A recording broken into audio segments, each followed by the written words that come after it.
Cambridge IELTS 8, Test-1. The test is in 4 sections. At the end of the test, you will be given 10 minutes to transfer your answers to an answer sheet. Now turn to Section 1. Section 1. You will hear a conversation between 2 friends called George and Nina about a summer music festival. First, you have some time to look at questions 1 and 2.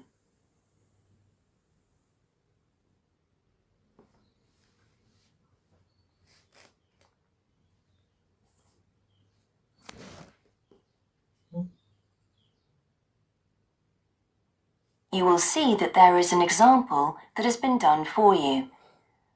On this occasion only, the conversation relating to this will be played first. Hi, George. Glad you're back. Loads of people have phoned you. Really? I felt just like your secretary. Sorry. I went into the library this afternoon to have a look at a newspaper and I came across something really interesting. What? A book? No, a brochure from a summer festival, mainly Spanish music. Look, I've got it here. George says that he found a brochure from a festival, so B has been circled as the answer. Now we shall begin. You should answer the questions as you listen, because you will not hear the recording a second time. Listen carefully and answer questions 1 and 2. Hi, George. Glad you're back. Loads of people have phoned you. Really? I felt just like your secretary. Sorry. I went into the library this afternoon to have a look at a newspaper and I came across something really interesting. What? A book? No, a brochure from a summer festival, mainly Spanish music. Look, I've got it here. Spanish music? I really love the guitar. Let's have a look. So what's this group, Guittarini? They're really good. They had a video with all the highlights of the festival at a stand in the lobby to the library, so I heard them. They play fantastic instruments, drums and flutes and old kinds of guitars. I've never heard anything like it before. Sounds great. Okay, shall we go then? Spoil ourselves? Yes, let's. The only problem is there aren't any cheap seats. It's all one price. Well, in that case, we could sit right at the front. We'd have a really good view. Yeah, though I think that if you sit at the back, you can actually hear the whole thing better. Yes. Anyway, we can decide when we get there. Before you hear the rest of the conversation, you have some time to look at questions 3 to 10.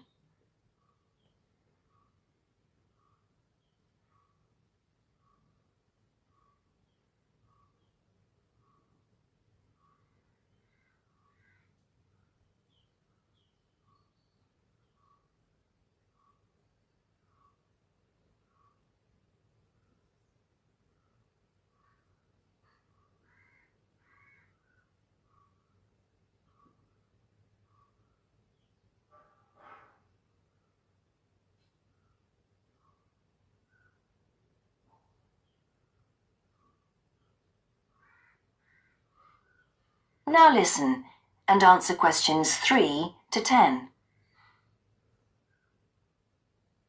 So will you fill in the form or shall I? I'll do it. Name, George O'Neill. Address, 48 North Avenue, Westsea. Do you remember our new postcode? Still can't remember it. Just a minute. I've got it written down here. WS6 2YH. Do you need the phone too? Please. I'm really bad at numbers. 01674 553 242. So let's book 2 tickets for Guittarini. Okay. If you're sure $7.50 each is all right. How do you feel about the singer? I haven't quite decided, but I've noticed something on the booking form that might just persuade me. What's that then? Free refreshments. Really? Yes, look here. Sunday, 17th of June. Singer. Ticket $6 £6 includes drinks in the garden. Sounds like a bargain to me. Yes, let's book 2 tickets for that. So, what else? I'm feeling quite keen now. How about the pianist on the 22nd of June? Anna Ventura? I've just remembered that's my evening class night. That's okay. I'll just have to go on my own. But we can go to the Spanish dance and guitar concert together, can't we? Yes, I'm sure Tom and Kieran would enjoy that too. Good heavens, £10.50 a ticket. I can see we're going to have to go without food for the rest of the week. We'll need to book 4. Wish we were students. Look, children, students, and senior citizens get a 50% discount on everything. If only. That is the end of section 1. You now have half a minute to check your answers.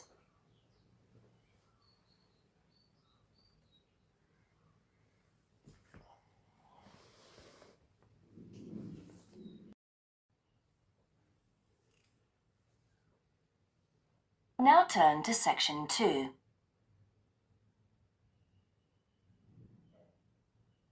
Section 2. You will hear the education officer of a dinosaur museum giving information to some teachers who are planning a school visit. First, you have some time to look at questions 11 to 15.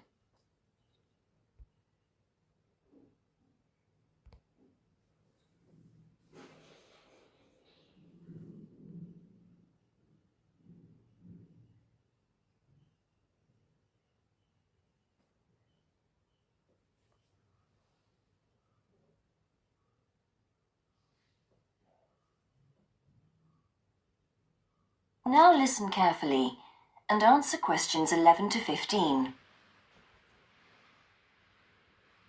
Hello, and thank you for asking me to your teachers' meeting to talk about the Dinosaur Museum and to tell you a bit about what you can do with your students there.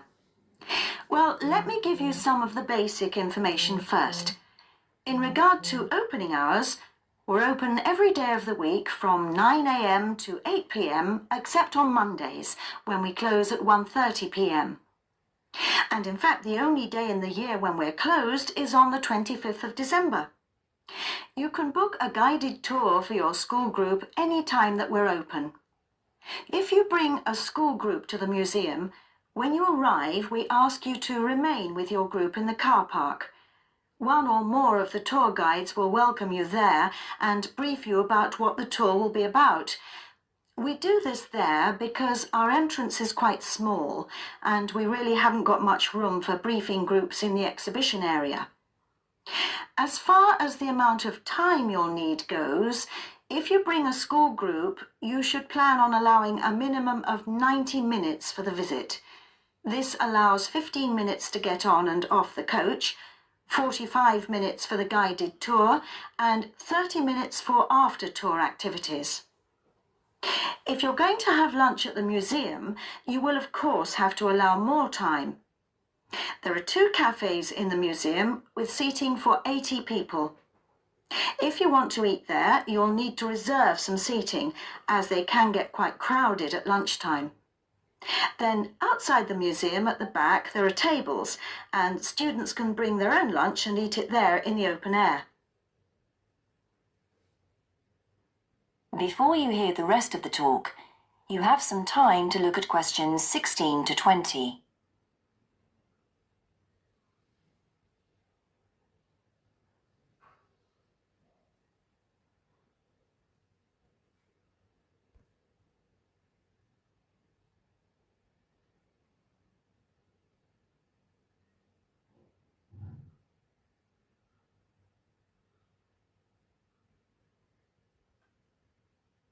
Now listen and answer questions 16 to 20. When the students come into the museum foyer, we ask them to check in their backpacks with their books, lunchboxes, etc. at the cloakroom before they enter the museum proper. I'm afraid in the past we have had a few things gone missing after school visits, so this is a strict rule. Also, some of the exhibits are fragile and we don't want them to be accidentally knocked. But we do provide school students with handouts with questions and quizzes on them. There's so much that students can learn in the museum, and it's fun for them to have something to do. Of course, they'll need to bring something to write with for these. We do allow students to take photographs.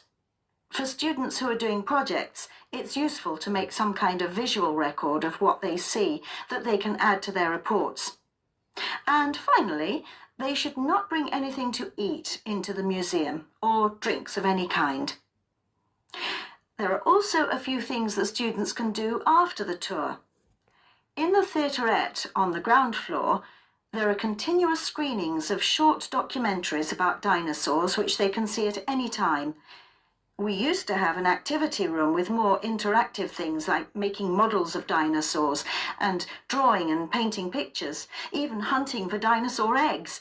But unfortunately, the room was damaged in a bad storm recently when water came in the roof, so that's closed at the moment. But we do have an IT centre where students have access to CD-ROMs with a range of dinosaur games. These games are a lot of fun, but they also teach the students about the lives of dinosaurs, how they found food, protected their habitat, survived threats, that kind of thing. And I think that's all I have to tell you. Please feel free to ask any questions if you would like to know anything else about. That is the end of section 2. You now have half a minute to check your answers.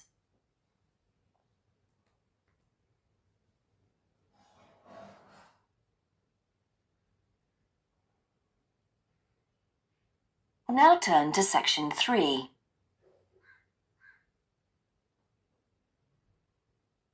Section 3.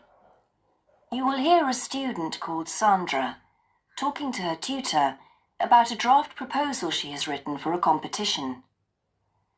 First, you have some time to look at questions 21 to 24.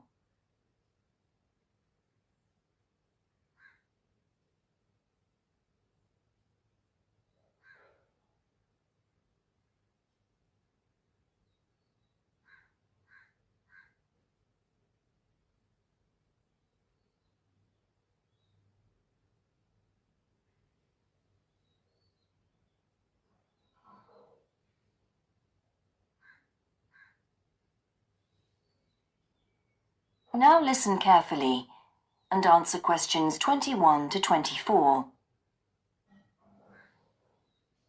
Right, Sandra. You wanted to see me to get some feedback on your group's proposal, the one you're submitting for the Geography Society field trip competition. Uh-huh. I've had a look through your proposal, and I think it's a really good choice. Oh. In fact, I only have a few things to say about it, but even in an outline document like this, you really have to be careful to avoid typos and problems with layout in the proposal, and even in the contents page. So read it through carefully before submitting it, okay? Will do. And I've made a few notes on the proposal about things which could have been better sequenced. Okay. As for the writing itself, I've annotated the proposal as and where I thought it could be improved. Generally speaking, I feel you've often used complex structures and long sentences for the sake of it, and as a consequence, although your paragraphing and inclusion of subheadings help, it's quite hard to follow your train of thought at times. Oh, So, cut them down a bit, can you? really? Yes, and don't forget simple formatting like numbering. Didn't I use page numbers? I didn't mean that. Look, you've remembered to include headers and footers, which is good, but listing ideas clearly is important. Number them or use bullet points, which is even clearer. Then you'll focus the reader on your main points. I thought your suggestion to go to the Navajo Tribal Park was a very good idea. No, I've always wanted to go there. My father was a great fan of cowboy films and the Wild West, so I was subjected to seeing all the epics, many of which were shot there. As a consequence, it feels very familiar to me, and it's awesome, both geographically and visually. So it's somewhere I've always wanted to visit. The subsequent research I did and the online photographs made me even keener. Before you hear the rest of the conversation, you have some time to look at questions 25 to 30.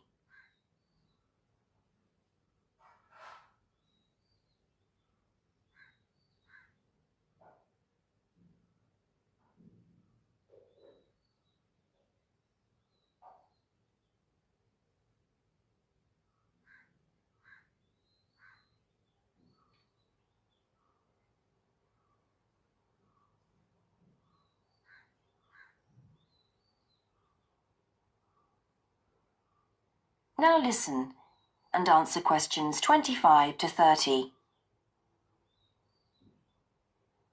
Interesting.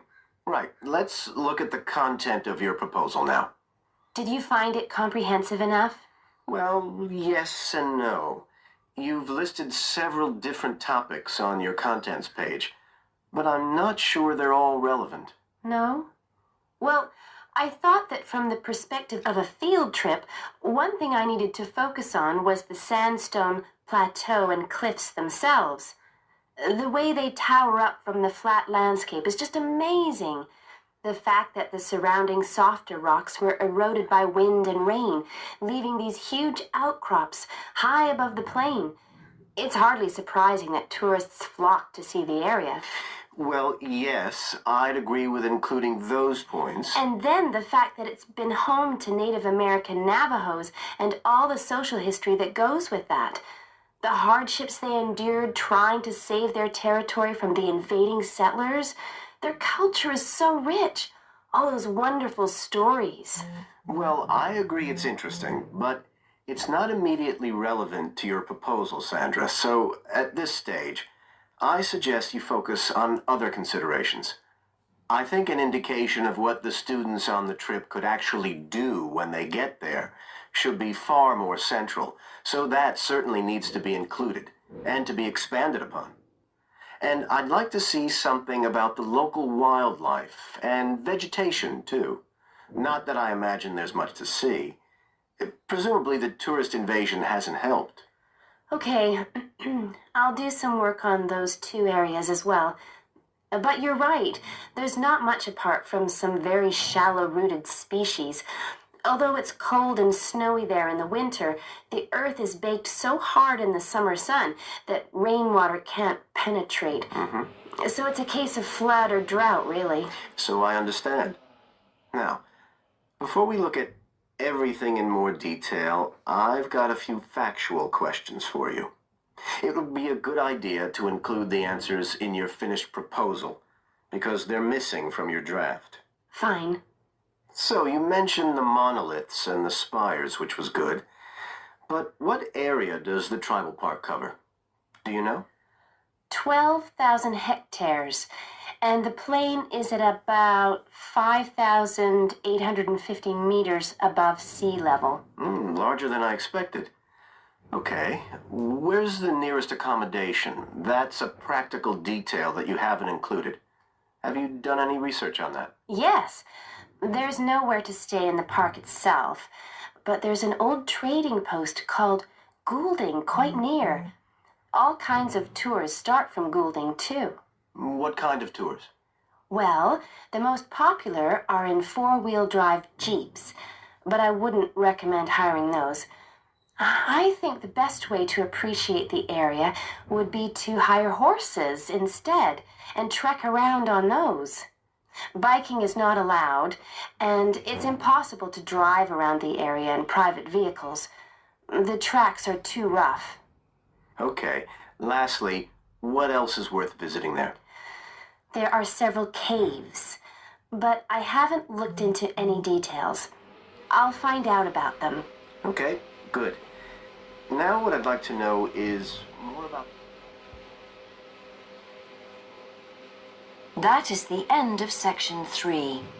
You now have half a minute to check your answers.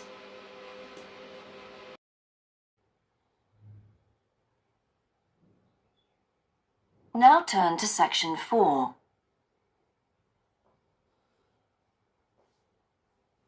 Section 4. You will hear a lecturer's introduction to a geography module. First, you have some time to look at questions 31 to 40.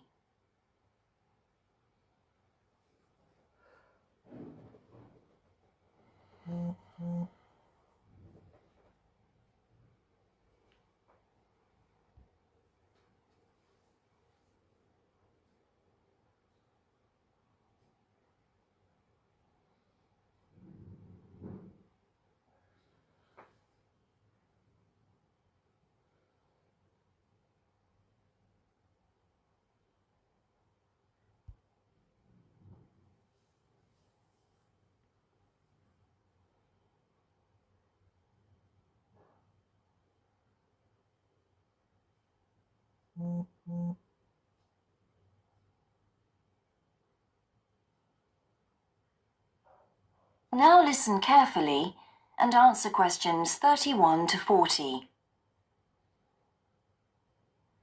So, welcome to your introductory geography lecture. We'll begin with some basics. Firstly, what do we learn by studying geography? Well, we learn a great deal about all the processes that have affected and that continue to affect the Earth's surface. But we learn far more than that, because studying geography also informs us about the different kinds of relationships that develop between a particular environment and the people that live there. Okay, we like to think of geography as having two main branches. There's the study of the nature of our planet, its physical features, what it actually looks like, and then there's the study of the ways in which we choose to live and of the impact of those on our planet. Our current use of carbon fuels is a good example of that. But there are more specific study areas to consider too, and we'll be looking at each of these in turn throughout the semester. These include biophysical geography, by which I mean the study of the natural environment and all its living things. Then there's topography. That looks at the shapes of the land and oceans. There's the study of political geography and social geography too, of course, which is the study of communities of people.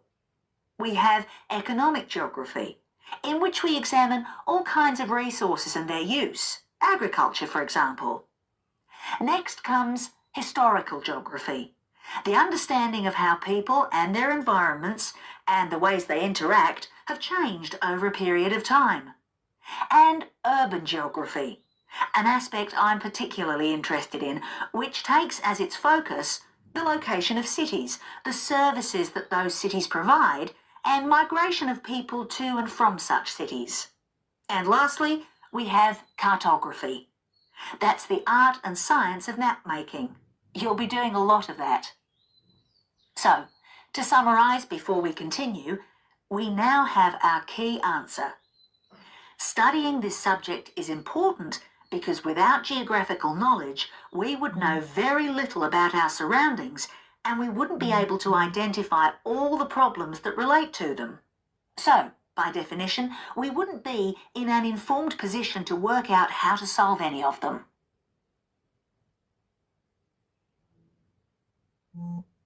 Okay, now for some practicalities. What do geographers actually do?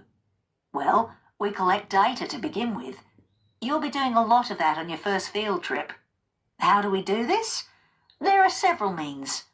We might, for example, conduct a census, count a population in a given area perhaps. We also need images of the Earth's surface which we can produce by means of computer generation technology or with the help of satellite relays. We've come a very long way from the early exploration of the world by sailing ships when geographers only had pens and paper at their disposal. After we've gathered our information, we must analyse it. We need to look for patterns, most commonly those of causes and consequences. This kind of information helps us to predict and resolve problems that could affect the world we live in. But we don't keep all this information confidential. We then need to publish our findings so that other people can access it and be informed by it.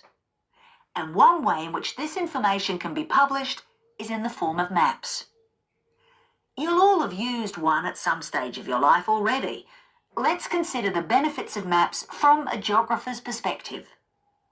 Maps can be folded and put in a pocket and can provide a great store of reference when they're collected into an atlas. They can depict the physical features of the entire planet if necessary, or just a small part of it in much greater detail. But there is a drawback. You can't exactly replicate something that is three-dimensional, like our planet, on a flat piece of paper, because paper has only 2 dimensions. And that means there'll always be a certain degree of distortion on a map. It can't be avoided. We can also use aerial photographs, pictures taken by cameras at high altitude above the Earth. These are great for showing all kinds of geographical features that are not easy to see from the ground. You can easily illustrate areas of diseased trees, or how much traffic is on the roads at a given time, or information about deep seabeds, for example. Then there are Landsats. These are satellites that circle the Earth and transmit visual information to computers at receiving stations. They circle the Earth several times a day and can provide a massive information. You'll all be familiar with the information they give us about the weather, for example. So what we're going to do now is look at a short presentation in which you'll see all these tools. That is the end of section 4. You now have half a minute to check your answers.